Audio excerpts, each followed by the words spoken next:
जी अस्सलाम वालेकुम, क्या हाल है सब लोग? खैरियत से हैं? आज का वीलॉग थोड़ा सा गैर रवायती सा है। दो खबरें हैं जो मैं चाहता हूं कि उसके ऊपर बहस हो।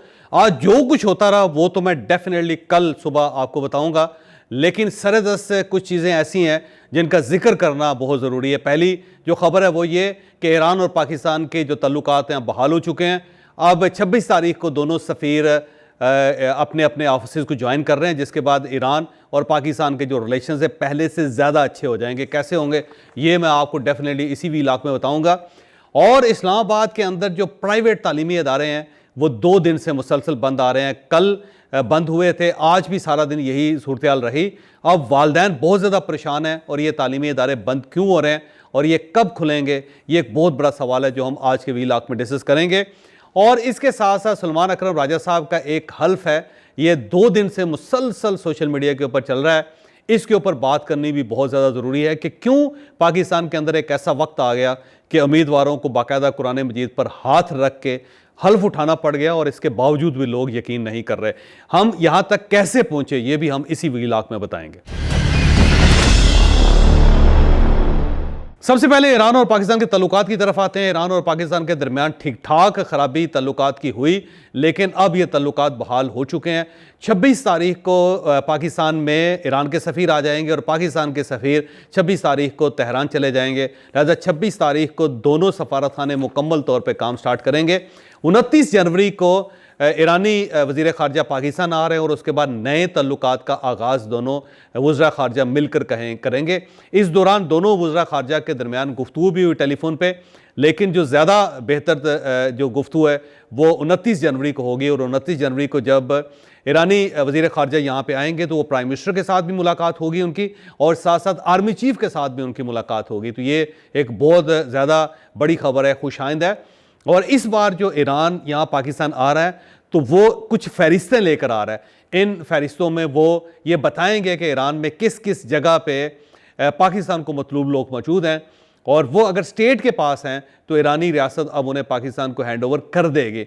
और इस दौरान इधर से भी कुछ फहरिस्तें तैयार की जा रही हैं, जिनमें से कुछ ईरान को मतलूब लोगों से रिलेटेड फहरिस्तें हैं और कुछ पाकिस्तान के मुतालबे हैं जो ईरान के सामने रखे जाएंगे। तो अब जो 29 जनवरी को मुलाकात होगी इसमें दोनों तरफ से जो दहशतगर्द हैं उनकी फहरिस्तों का तबादला होगा, और फिर ये फैसला होगा कि पाकिस्तान के अंदर से ईरान के लिए कोई ग्रुप ऑपरेट नहीं करेगा, और सेम इसी तरह ईरान की सरजमीन पाकिस्तान के ख़िलाफ़ इस्तेमाल नहीं होगी। तो मैं जो बार बार कह रहा था कि तल्लुकात पहले से ज़्यादा बेहतर हो जाएंगे, तो 29 जनवरी को ये तल्लुकात एक नए दौर में दाखिल हो जाएंगे और उससे एक नई शुरुआत शुरू होंगे, जो ज़ाहिर है बहुत ही खुशाइंद है।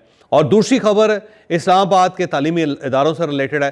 जितने प्राइवेट तालीमी इदारे इस वक्त इस्लामाबाद के अंदर हैं उनमें कल अचानक एक वार्निंग जारी कर दी गई, और वह वार्निंग ये थी कि इमीडिएटली स्कूल बंद कर दें, क्योंकि BLA की तरफ से थ्रेट है और इस्लामाबाद के अंदर कुछ खुदकुश हमलावर दाखिल हो चुके हैं और वो तालीमी इदारों को निशाना बनाना चाहते हैं। सबसे पहले बहरिया कॉलेज के बारे में बात हुई, फिर एयर यूनिवर्सिटी के बारे में बात हुई, फिर नेशनल डिफेंस यूनिवर्सिटी के बारे में बात हुई, फिर नस्ट के बारे में कुछ इंफॉर्मेशन सामने आई, और फिर उससे होते होते जो छोटे तालीमी इदारे हैं उनके अंदर भी ये मामला गया। और ये पता नहीं चला कि ये लोग कहाँ से आए हैं, इस्लामाबाद के अंदर कहाँ मौजूद हैं और ये किस तालीमी इदारे को हदफ बनाना चाहते हैं। लेकिन ये पक्की इतला थी कि बलूचिस्तान से कुछ लोग यहाँ पे पहुँचे हैं और उनका ताल्लुक BLA के साथ है, बलूचिस्तान लिबरेशन आर्मी के साथ ताल्लुक है, और वो पाकिस्तान के अंदर इस्लामाबाद के अंदर वो तालीमी इदारों को निशाना बनाना चाहते हैं। और उसकी जो मेन वजह बताएगी वो ये थी कि जो पाकिस्तान ने सर्जिकल स्ट्राइक की थी ईरान के अंदर, उसमें बलूचिस्तान लिबरेशन आर्मी के कुछ बच्चे वो उसमें हलाक हुए थे, और अब BLA की तरफ से ये धमकी दी गई है कि हम बच्चों के मुकाबले में बच्चों की जान लेंगे और हमारा हदफ इस्लामाबाद के अंदर होगा और सरकारी और प्राइवेट तालीमी इदारे होंगे। तो जब ये खबर यहाँ पे पहुँची तो उसके बाद फौरी तौर पे तालीमी इदारों को बताया गया, और उसी वक्त इमीडिएटली जितने तालीमी इदारे इस्लामाबाद के अंदर थे वहाँ पे वार्निंग जारी करके फ़ौरन वालिदैन को बुलाया गया और बच्चे उनके हवाले कर दिए गए, और जिसके बाद वहाँ पे एक अजीब सी फ़िज़ा पैदा होगी। बच्चे बहुत ज़्यादा डर गए और उन्होंने स्कूल आने से भी इनकार कर दिया। आज भी सारा दिन इसी किस्म की सूरत हाल रही। वालिदैन स्कूलों में रब्ता करते रहे, यूनिवर्सिटी और कॉलेजेस से भी रब्ता करते रहे, लेकिन उनकी तरफ से कोई ख़ास जवाब नहीं दिया जा रहा था कि कब स्कूल खुलेंगे, कैसे खुलेंगे और सिक्योरिटी मेजर्स क्या क्या लिए जाएंगे। ये बहुत सारा क्यास आज भी रहा। और आने वाले 3 दिनों के अंदर भी यही रहेगा।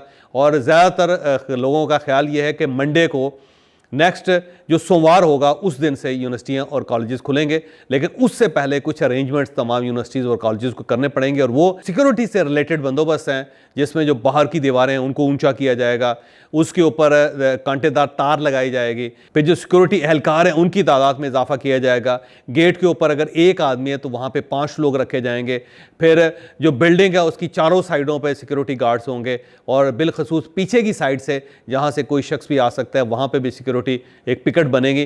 तो जितने तालीमी इदारे इस वक्त इस्लामाबाद के अंदर ऑपरेट कर रहे हैं, वो प्राइवेट हैं या गवर्नमेंट के हैं, उन सब के अंदर खसूसी तौर पे सिक्योरिटी का बंदोबस्त किया जाएगा और ये बंदोबस्त आने वाले चंद दिनों के अंदर अंदर कर दिया जाएगा। और इसके साथ साथ पुलिस भी वहाँ पर रोज़ाना की बुनियाद पर चक्कर लगाती रहेगी और साथ उन सबको एमरजेंसी नंबर भी दिए जाएंगे कि अगर किसी किस्म की सूरत पैदा होती है तो आपने फ़ौरन इन नंबर्स पर रब्ता करना है। फिर इसके साथ इस्लामाबाद के अंदर जो फोर्सेस हैं, जो सरकारी फोर्सेस हैं, उन सबको भी अलर्ट कर दिया गया है कि आपने किसी भी किस्म की हंगामी सूरत हाल में फौरी तौर पर तालीमी इदारों में पहुँचना है। तो अब इस्लामाबाद के अंदर फ़िज़ा तालीमी लिहाज से बहुत बेहतर नहीं रही, बाकायदा थ्रेट है। लिहाजा मेरी वालदैन से भी दरख्वास्त है कि आप भी इस थ्रेट को सीरियस लें और अपने बच्चों को अगर आप घर पे बिठा के पढ़ा सकते हैं तो वो पढ़ाएं, और अगर आपने अपने बच्चों को स्कूल और कॉलेजेस भिजवाना है तो उनकी सिक्योरिटी का ख़ास ख्याल रखें। और आप में से अगर कोई शख्स अगर फारग है तो वो अगर तालीमी इदारे के करीब रहे तो वो ज़्यादा बेहतर है और बच्चों के साथ राब्ते में ही रहें।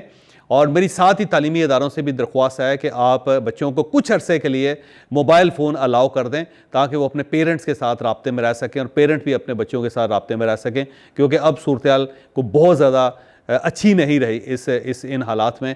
तो इन हालात को जहन में रखते हुए कुछ स्कूल और कॉलेजेस को भी थोड़ा सा अपने आप को नरम करना पड़ेगा और वालिदैन की तरफ से भी कुछ ज़्यादा सिक्योरिटी का ख्याल रखना पड़ेगा और साथ साथ जो कॉलेजेस और यूनिवर्सिटीज़ हैं उन सबको अपनी सिक्योरिटी का बंदोबस्त भी करना पड़ेगा। तो एक फ़िज़ा एक ऐसी क्रिएट हो चुकी है जिसमें फौरी तौर पे सबको कुछ ना कुछ करना पड़ेगा।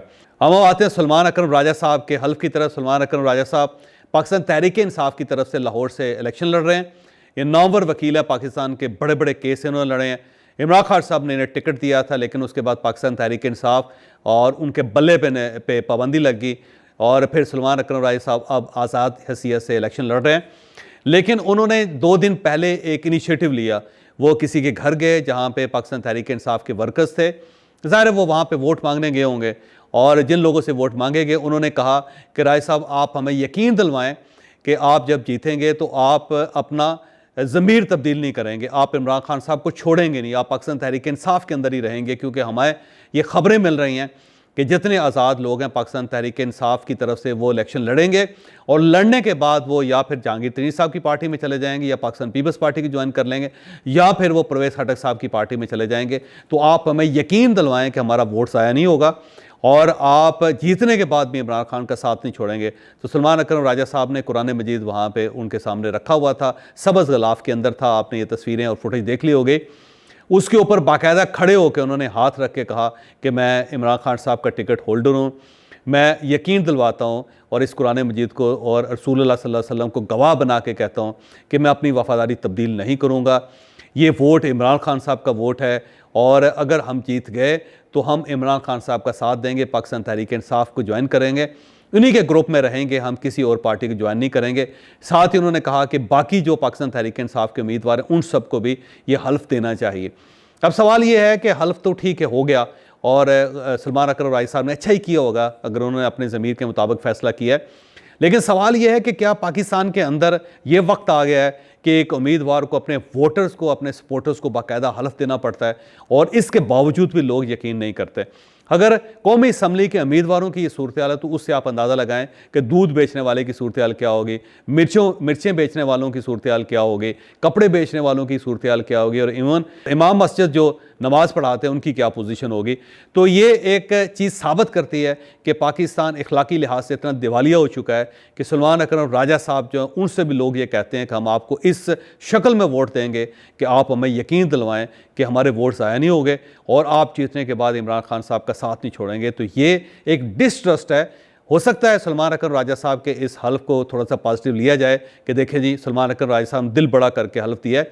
लेकिन इसकी एक डार्क साइड भी है। डार्क साइड ये है कि पाकिस्तान तहरीक इंसाफ के वर्कर्स को सलमान अकरम राजा के ऊपर भी यकीन नहीं है, उन्हें भी हल्फ देना पड़ रहा है। और इसी तरह सलमान अकरम राजा साहब कह रहे हैं कि तमाम उम्मीदवार जो इमरान खान साहब के हैं उन सबको भी हल्फ देना चाहिए। गोया इसका मतलब ये हुआ कि पाकिस्तान तहरीक इंसाफ के उम्मीदवारों को अपने उम्मीदवारों पर यकीन नहीं है, और ना ही एक उम्मीदवार को दूसरे उम्मीदवार पे यकीन है, ना ही वोटर को अपने उम्मीदवार पे यकीन है कि ये अपनी बात पे कायम रह सकेगा। जब एतमाद का इतना फुकदान हो तो उससे फिर आप पार्टी के मॉरल फाइबर का भी अंदाज़ा लगा लीजिए और माशरे और मुल्क की सूरत हाल का भी अंदाज़ा लगा लीजिए कि उम्मीदवार जिसने कानून बनाना है, उम्मीदवार जिसने आइन का तहफ़्फ़ुज़ करना है, उम्मीदवार जिसने पाकिस्तान के अवाम के लिए सोचना है, उसकी अपनी सूरत हाल ये है कि उसे वोट लेने के लिए बाकायदा कुरान मजीद पर हाथ रख कर हल्फ देना पड़ रहा है, और साथ उसको ये कहना पड़ रहा है कि तमाम उम्मीदवारों को ये हल्फ देना चाहिए। इससे आप अंदाज़ा लगाएं कि पाकिस्तान का मुस्तकबिल क्या है, कि जिस मुल्क के अंदर कौमी असम्बली का इलेक्शन लड़ने वाला आदमी,